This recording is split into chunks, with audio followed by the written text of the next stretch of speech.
Hi everyone, welcome to Unacademy. मेरा नाम है सीप Pahuja and I am a biology educator in NEET UG category for past 10 years. अब मुझे पूरे 10 साल का एक्सपीरियंस हो चुका है नीट के बच्चों को बायोलॉजी पढ़ाते हुए एंड बहुत सारे डॉक्टर्स बनाए हैं, मेनी ऑल इंडिया रैंकर्स इन टॉप 200, टॉप 100, टॉप 1000, बहुत सारे।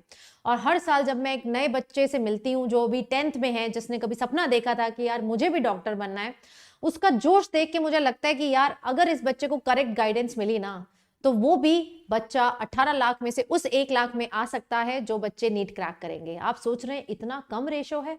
एग्जैक्टली बेटा, 18 लाख से 20 लाख बच्चे नीट एग्जाम में अपीयर होते हैं, लेकिन गवर्नमेंट और प्राइवेट सीट्स मिलाकर तकरीबन 1 लाख ही हमारे पास सीट्स हैं। यानी कि एक स्ट्रैटेजिक प्रिपरेशन होना बहुत जरूरी है, तभी आप उस 1 लाख बच्चे के बीच में आ पाएंगे। मैं मानती हूं कि हर बच्चे के पास पोटेंशियल बहुत है, हर बच्चे के पास वो एबिलिटी भी है, वो सीख पाएगा, हर बच्चे के पास वो क्षमता है कि यार वो अंडरस्टैंड कर पाएगा। बस डिफरेंस किस चीज का रहता है? डिफरेंस रहता है गाइडेंस का, डिफरेंस रहता है मेंटोरशिप का, डिफरेंस रहता है कि आप क्या चीज पढ़ रहे हैं, कहां से पढ़ रहे हैं, क्या वो पेपर में आती भी है या नहीं आती है, कितना किस हद तक किसको पढ़ना है, कहां से प्रैक्टिस करनी है। बस ये स्टेप वाइज गाइडेंस अगर उस बच्चे को मिल जाए तो मेरे हिसाब से हर बच्चा नीट क्रैक कर सकता है। आज मैं बात करूंगी 2025 एस्पिरेंट्स, यानी कि जो बच्चे अभी क्लास 10th का बोर्ड्स दे रहे हैं, जिन्होंने 2025 में अपेयर होना है, एंड 2024 एस्पिरेंट्स, जो बच्चे अभी 11th में हैं, जो अगले साल 12th में आएंगे और उन्होंने अगले साल का नीट एग्जाम देना है। देखिए, सबसे पहले तो I would like to congratulate you कि आप अगर आज मेरी वीडियो सुन रहे हैं और आप अगले साल या उससे अगले साल के लिए एम कर रहे हैं तो आप बहुत सही जगह पर हैं और बहुत अप्रोप्रिएट टाइम पर। बच्चे मेरे पास आते हैं कि मैम 6 महीने बचे अब तक कुछ नहीं किया, कैसे करें? 3 महीने बचे कुछ नहीं किया, कैसे करें? इनफैक्ट 10 दिन बचे कुछ नहीं किया, कैसे करें? देखिए, रॉकेट साइंस नहीं है। अगर आपने इसमें जीतना है तो यार अर्ली स्टार्ट करना पड़ेगा और आप सबके पास एक बिगिनर्स एडवांटेज है। अगर आप आज से अभी से मन बना रहे हैं कि यार डॉक्टर बनना है तो इस दिन से ही लग जाओ, तो तुम्हारी जर्नी ना उतनी स्ट्रेसफुल नहीं होगी जितनी बाकी बच्चों की, बहुत स्मूथ जर्नी आपकी होगी। फिर इस वीडियो में बात करेंगे कैसे कैसे आपको तैयारी करनी है 1 साल में या फिर 2 साल में इस एग्जाम को क्रैक करने के लिए। पहले मैं बता दूं यार, एग्जाम टफ नहीं होता है, exam is not tough. NEET का एग्जाम तो बिल्कुल नहीं टफ है। आप जेई के बारे में सोच सकते हैं कि हाँ वहां टफ आते हैं, यहां जो बात आती है ना, यहां बात आती है कि यार किस बच्चे को उस दिन ये सारी चीजें याद रहेंगे। यानी कि NEET examination is never ever about the depth, it is all about the width. Syllabus ज्यादा है, कवर करना पड़ता है, लेकिन अगर आप तरीके से करेंगे तो डेफिनेटली कर सकते हैं। यार इतने रैंकर्स निकाले, अब भी रैंकर्स निकालेंगे। और एक बात तो मैं बताऊं, जो टॉप 100 होता है और जो टॉप 1000 बच्चे होते हैं, पूछ के देख लेना यार, 99% बच्चे कहेंगे कि तुम ऐसा पॉइंट बताओ कि किस वजह से तुम जीते, तो 99% of them will say this thing कि यार हमने जल्दी स्टार्ट किया था, इस वजह से आज हम उस टॉप 100, टॉप 500 में आ पा रहे हैं। So if you are watching this video right now, that means आप उस टॉप 500 में आ सकते हैं। तो यार क्या क्या करना है? सबसे पहली चीज, फर्स्ट थिंग फर्स्ट, नीट में आपको प्रॉपरली सिलेबस को देखना है। मैंने देखा है कुछ बच्चों को, ड्रॉपर बच्चों को इनफैक्ट, कि उनको पता ही नहीं यार सिलेबस क्या है, बस किताब लेके बैठे ये किताब करनी है। ऐसा नहीं है। प्रॉपर बेटा नीट का जो एग्जाम है वो एनटीए कंडक्ट करती है और एनटीए बेटा बुलेटिन रिलीज करती है जब भी एप्लीकेशन फॉर्म आता है। नीट का सिलेबस उसमें दिया होता है, उसमें हर चैप्टर का नाम है और चैप्टर के अंदर टॉपिक्स भी हैं जो आपके मेंशन्ड है। तो यार सिलेबस जो है वो आप एनटीए के बुलेटिन से डाउनलोड कर सकते हैं। मैं भी अपने बच्चों को शेयर करती हूँ सारा सिलेबस। तो सिलेबस आपको पता होना चाहिए कि यार कितना है, मैं अभी कितना कर चुका हूं, उसको हाईलाइट करते जाइए, और मेरा कितना बचा है। सिलेबस के हिसाब से चलिए, क्योंकि यार कई बारी ना इंस्टीट्यूट भी और कुछ टीचर्स भी और कुछ बच्चे भी इतने मगन हो जाते हैं पढ़ने में कि यार एक टॉपिक पसंद आ गया, उसकी इतनी डिटेल पढ़ लेंगे। भैया प्लीज रियलाइज, आपने पीएचडी नहीं करनी है, आपने एमबीबीएस भी नहीं करना है, आपने एमबीबीएस में जाने के लिए एक एग्जाम क्रैक करना है। समय बहुत कम है, 98 चैप्टर्स हैं टोटल, फिजिक्स केमिस्ट्री बायो मिलाकर। 98 चैप्टर्स में अगर एक चैप्टर में इंटरेस्ट आ गया, उसे पढ़ने लग गए, तो यार बाकी के 97 छूट जाएंगे, पेपर तो क्लियर नहीं होगा, उस टॉपिक के मास्टर जरूर बन जाओगे। तो यार समझो, नीट क्रैक करना है जिसके लिए आपको स्ट्रिक्टली सिलेबस को फॉलो करते हुए जाना है। एक्स्ट्रा कुछ नहीं पढ़ना, सिलेबस करके जाओ, एक एक क्वेश्चन क्लियर होगा। नेक्स्ट आता है कि यार इस 2 सालों में मैं कौन से रिसोर्सेज, कौन सी बुक्स को फॉलो करूं। नीट जो एनटीए कंडक्ट कराती है वो सिंगल बुक को फॉलो करती है, and that single book is NCERT. कौन सी बुक को फॉलो करती है? एनसीईआरटी। एनसीईआरटी एक बहुत ही पतली सी बुक है। बच्चा सोचता है अरे इतनी सी बुक, इसमें क्या है, मतलब ये तो मैं कर ही लूंगा। बट बेटा एनसीईआरटी एक ऐसी बुक है जो कि कोड्स में लिखी गई है, जैसे वो लैंग्वेजेस के कोड नहीं होते कंप्यूटर में, वैसे इसमें कोड्स है। यानी कि एक एक लाइन में इतना डीप मीनिंग है कि उसको समझने के लिए तुम्हें समय लगता है। बुक छोटी है लेकिन इतनी भी आसान नहीं है, बट फिर भी आपको फिजिक्स केमिस्ट्री बायो तीनों मिला के, स्पेशली बायोलॉजी में बेटा एनसीईआरटी से बाहर तो आता ही नहीं है, एक दो क्वेश्चन को छोड़कर वो भी एनसीईआरटी बेस्ड ही होते हैं। स्ट्रिक्टली पेपर कहां से आता है, एनसीईआरटी से आता है। तो आपको जो अपनी लर्निंग्स रखनी है वो एनसीईआरटी के टॉपिक से बाहर नहीं जाना है। जो टॉपिक है उसको आप डिटेल में कर सकते हैं कहीं और से, लेकिन उससे बाहर नहीं जाना है। तो रियलाइज करिए, सिलेबस इज दिस। नेक्स्ट आता है बेटा लेक्चर। मैं आपको बताऊं क्या लेक्चर लगाना जरूरी है? मैम आपने तो बुक बता दिया, हम बुक खरीद लेंगे और काम बन जाएगा। ये एग्जाम्पल मैं अपने हर बच्चे को देती हूँ कि तुम रहते हो अहमदाबाद से तुम्हें आना पड़ा एम्स दिल्ली, तो यार तुम ट्रेन पकड़ के आए, दिल्ली उतरे। दिल्ली उतरने के बाद एक तरीका है कि नहीं यार मैं खुद से पूछ के जाता हूँ। तुमने रिक्शा वाले से पूछा स्टेशन के बाहर कि भैया एम्स कहाँ पर है, उसने बोला भैया आप सीधा चले जाइए, फिर वहां से गोल चक्कर से राइट ले लीजिएगा, राइट लेने के बाद आपको वहां पर एक बड़ा सा बिल्डिंग दिखेगा, वहां से लेफ्ट ले लीजिएगा। ठीक है, तुम गए, वहां पहुंचे, वहां पे किसी और से पूछा, फिर थोड़ा आगे पहुंचे, किसी और से पूछा। यार पूछते पूछाते तुम एम्स तो पहुंच जाओगे, लेकिन अगर मैं तुमको बोलूं कि भैया ये रहा गूगल मैप, लगाओ इसको अपने फोन में और फटाफट से देखते हुए पहुंच जाओ, गूगल वाली आंटी बताएंगी और आप पहुंच जाएंगे।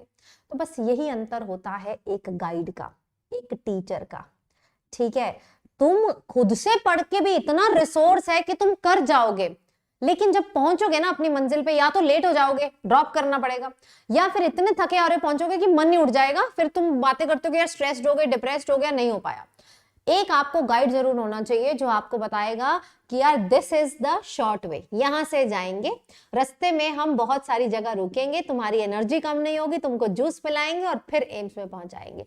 वही काम बेटा टीचर यहां पर इस नीट की जर्नी में प्ले करता है। वो आपको बताता है कि कहां से पढ़ना है, वो आपको सिखाता है कि एनसीईआरटी को लर्न कैसे करना है, एनसीईआरटी को समझना कैसे है, वो आपको बताता है कि कितनी ज्यादा अहमियत क्वेश्चंस की भी है जैसे आपकी अहमियत थ्योरी की है। वो आपको बताता है कि यार अब से तुमको मॉक टेस्ट देने शुरू करने हैं। वो आपको गाइड करता है कि भैया ये डीपीपी सॉल्व कर लो, ये पीवाईक्यूज जरूर कर लो। वो आपको बताता है कि यार इस क्वेश्चन में बच्चा घूम सकता है। तो इसीलिए इस जर्नी में अगर स्मूथली पहुंचना है ना, तो यार एक गाइड जरूर होना चाहिए, और उसी गाइड के, उसी टीचर के तुम अपने लेक्चर लगाओगे। जब आप लेक्चर लगाएंगे, एक तो रेगुलर लेक्चर लगाइए। रेगुलरिटी अगर आपने अभी से 2 साल मेंटेन कर रही ना, कोई बैकलॉग नाम की चीज नहीं रहेगी। और जब आप लेक्चर लगाएं, मेक श्योर कि आप उस लेक्चर के नोट्स हाथों हाथ बनाएं। बच्चा कहता है कि क्या मैम नोट्स बनाने जरूरी हैं? मेरे ख्याल से बिल्कुल जरूरी है। और जिस टाइम पे आपके वैसे 1 साल 2 साल है, आपको तो डेफिनेटली बनाने चाहिए। और ऐसे टीचर से ही पढ़िए जो आपके नोट्स बनवाता है क्लास के दौरान। घर जाके बेटा नोट्स नहीं बनाने, ऐसा नहीं है कि क्लास सुन के आगे घर पे जाके टाइम वेस्ट कर रहे हैं। नो, क्लास के दौरान नोट्स बनते हैं, one of the best notes बनते हैं। आपको मैं सैंपल अपने नोट्स का दिखाऊं तो यार लिंक ट्री पर गूगल पे डालो लिंक ट्री सी पाऊजा।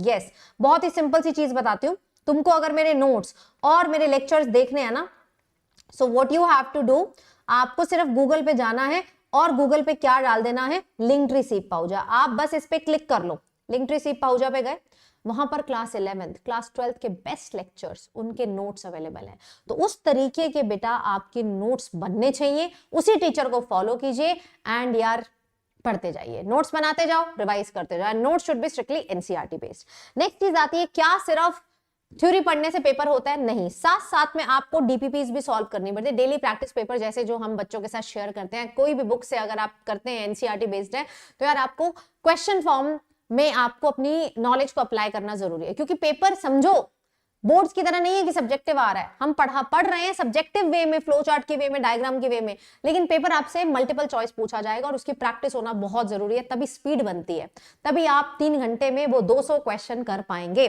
ठीक है जी, तो डीपीपी सॉल्व करना पड़ेगा साथ साथ। अभी आप जैसे जैसे एक चैप्टर करते जाएं, उस चैप्टर के पिछले 10 साल के प्रीवियस ईयर क्वेश्चंस भी लगाते जाएं, क्योंकि 50 से 60% पेपर पीवाईक्यू के कॉन्सेप्ट पर ही आता है। तो यार जब मान लो तुमने आज चैप्टर पढ़ा लिविंग वर्ल्ड, उसके पीवाईक्यू लगा लिया, तो तुम्हें पता चलेगा पिछले 10 सालों में ये क्वेश्चन आए थे और ये तो मेरे हो गए। तो यार मान लो मतलब मैं इस चैप्टर को अच्छे से रिविजन फॉर्म में रखूंगा, तो बिल्कुल यार अगले साल का पेपर भी मैं कर जाऊंगा। ठीक है।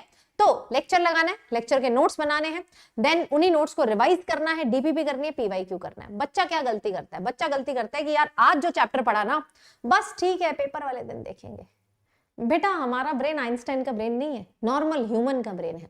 ह्यूमन का ब्रेन कहता है कि यार भैया इतना लंबा नहीं चल सकते, आपको रिकैपिचुलेट करना पड़ेगा, रिवाइज करना पड़ेगा। तो एक बहुत इंपॉर्टेंट पॉइंट जिसकी वजह से बच्चे रह जाते हैं, उनका बैकलॉग नाम की चीज आ जाती है, वो है बेटा रिविजन। तो जो जो आप पढ़ते जाएं उसको साथ साथ रिवाइज जरूर करते रहें। तुम क्या मैं क्या, हर बंदा भूलता है, everyone, specially bio is a subject जो कि मेमोरी बेस्ड है, वो भूलते हो। तो हर महीने जो किया है उसको रिवाइज करो, उसका टेस्ट दो, बारी बारी पढ़ते जाओ, कैसे तुम्हारा पेपर नहीं होगा। और यही सारी चीजें best teacher, best guidance, doubt solving, DPPs, ये सारी चीजें बेटा आपको मिल रही हैं अब मेरे बैच में। Yes, I am very proud to say that I am launching my first batch for NEET 2025 and NEET 2024. अभी मैं जानती हूं आप शायद अभी पेपर दे रहे होंगे, बट अगर मन में विश्वास है ना, मन में ठान लिया है कि यार डॉक्टर ही बनना है, तो इस बैच से अच्छा कुछ नहीं हो सकता। मैं आपको ओपनली बोलती हूं, आप मुझ पे भरोसा करने से पहले मेरे लिंक ट्री पे जाके फ्री ऑफ कॉस्ट वाले मेरे सेशन देखिए, उसके बाद आप डिसीजन लीजिएगा। ये जो बैच चालू हो रहा है इसका नाम हमने आरंभ रखा है, क्योंकि यार शुभ आरंभ होना बहुत जरूरी है, जितनी जल्दी होगा उतना अच्छा है। इस बैच में आपको मेरी पूरी टीम मेरे साथ मिलती है। फिजिक्स के बेस्ट टीचर है महेंद्र सर, केमिस्ट्री की मैम आकांक्षा, बायो मैं आपको पढ़ाने वाली हूँ, one of the best team, जिसमें सारी क्लासेस आपकी लाइव होंगी। यस, इस बैच में बेटा सारी लाइव क्लासेस मैं खुद लूंगी, घर बैठ के आपको क्लासेस लगानी, कहीं नहीं जानी, ऑनलाइन अपने काम करेंगे। उन लाइव क्लासेस में बेटा सारा सिलेबस का कवरेज रहेगा। हर क्लास के बाद तुमको मिलेगी डीपीपी, जो क्लास में कराया जाता है उसके क्वेश्चंस, ताकि तुम्हें थोड़ा कॉन्फिडेंस बने। देन बेटा कोई डाउट होता है तो बहुत सारे डाउट क्लियरिंग सेशन, ठीक है। पीवाईक्यूज का सारा बैंक तुम्हें मिलता है कि साथ साथ तुम पीवाईक्यूज करते रहो, और हर टीचर की डिटेल्ड गाइडेंस है इस आरंभ बैच में, प्रॉपर गाइडेंस बेटा आपको मिलेगी। तो 600 प्लस लाइव क्लासेस बेटा अपनी रहेंगी। यस, साथ ही में एंटायर कवरेज रहेगी सिलेबस की, रीसेंट पीवाईक्यूज रहेंगे, डीपीपी रहेगी, और सबसे बड़ा बेटा मैं अपने बच्चों से ना डायरेक्ट टच में रहती हूँ। आप किसी 2023-2 वाले बच्चे से पूछ लो, डायरेक्ट कॉन्टैक्ट अगर किसी टीचर का है, वो भी यूट्यूब टीचर का, तो वो सिर्फ मेरा है। डायरेक्ट बेटा अगर कोई आपसे बात करता है तो वो सिर्फ मेरा है, बिकॉज मैं मानती हूं कि हर बच्चे में पोटेंशियल है, और मैं हर बच्चे को, अगर वो मेरी बात मानेगा तो वो जीरो से हीरो बन सकता है। उसके नंबर आज नहीं आ रहे हैं तो वो ला सकता है। अभी तुम शुरुआत कर रहे हो तो तुम्हें तो यार मैं 700 प्लस लेकर जाऊंगी। मेरी गाइडेंस के लिए इस बैच को ज्वाइन करिए। कोड क्या लगाइएगा आप? कोड लगाइएगा सीपलाइव। यस, यूज कोड सीपलाइव। सीपलाइव से क्या होगा बेटा, अभी चल रहा है अर्ली बर्ड ऑफर। क्या चल रहा है? अर्ली बर्ड ऑफर, जिसमें आपको मिल रहा है 24 मंथ्स का सब्सक्रिप्शन एट 35% ऑफ। कितना? 35% ऑफ। तो अभी जो आपको पड़ेगा, 2 साल का सब्सक्रिप्शन की बात हो रही है बेटा, 2 साल। और ये पैसे तुम ये मत समझो कि लगा दिए बेटा, ये आपकी ना इन्वेस्टमेंट है। और मैं बताऊं यार, थोड़े सीरियसनेस के लिए ये जरूरी भी है। नहीं तो YouTube पे तो यार मैं पढ़ाती हूँ, सब पढ़ाते हैं, इतना कंटेंट है, कौन सीरियसली लेता? कोई नहीं लेता। तो सीरियस क्राउड के साथ पढ़ना है, बेस्ट टीचर्स के साथ पर्सनल मेंटोरशिप चाहिए, तो यार ये आपके लिए नया बैच आ रहा है। अगर आप 2025 को अपेयर कर रहे हैं तो यार ये आपके साथ रहेगा, 35% ऑफ है। 2024 वाले बेटा इसको ज्वाइन कर सकते हैं, उनको भी इस समय अर्ली बर्ड ऑफर मिल रहा है। अर्ली बर्ड यानी कि अभी एक्चुअल एडमिशन अगले महीने से हमने स्टार्ट करना है, मार्च में आपके पेपरों के बाद। लेकिन अगर आपने सोच लिया कि यार मुझे इसी ड्रीम टीम से पढ़ना है, तो this is the time for you. Code क्या लगाइएगा? सीपलाइव लगाइएगा, और मैं लिंक प्रोवाइड कर रही हूँ इस बैच का in the description box. Join कर लो यार इस बैच को, एंड अभी से प्लान कर लो कि अगले 2 साल मैं इस बैच से पढ़ के 700 प्लस स्कोर करूंगा, जो कि पॉसिबल है। लेकिन उस बच्चे के लिए जो बच्चा कंसिस्टेंट रहेगा, जो बच्चा अपने टीचर्स की बात मानेगा, जो सिलेबस पूरा करेगा, रिविजन करेगा, बस रिविजन करेगा और बहुत प्रैक्टिस करेगा, बिल्कुल पॉसिबल है। एक्स्ट्रा ऑर्डिनरी बच्चे बेटा नीट क्रैक नहीं करते हैं, ऑर्डिनरी बच्चे नीट क्रैक करते हैं, लेकिन कुछ एक्स्ट्रा ऑर्डिनरी स्ट्रैटेजी से, जो मिलती है तुम्हें अपने गुरु से। तो I will see you now in my आरंभ बैच स्टार्टिंग फ्रॉम April 12। शुरू अभी नहीं हो रहा है, शुरू होगा 12 अप्रैल को, बट अभी अर्ली बर्ड ऑफर है जिसमें 24 मंथ्स का सब्सक्रिप्शन तो है प्लस 3 मंथ्स एक्सटेंशन भी है बेटा, यानी कि 2 साल प्लस 3 महीने और भी तुमको मिलेंगे। कल को नीट डिले हो गया तो तुम्हारे पास इनफ समय रहेगा, सब्सक्रिप्शन रहेगी, बैचेस देखने का मौका रहेगा। और ये अर्ली बर्ड ऑफर बेटा एंड हो जाएगा February 23 को। तो अगर आप प्लान कर रहे हैं अपने पेरेंट्स से बात कर लीजिए, लिंक्डइन पे सेशन देख लीजिए एंड बेटा आ जाइए आरंभ बैच में। I will see you in my batch. Thank you so much.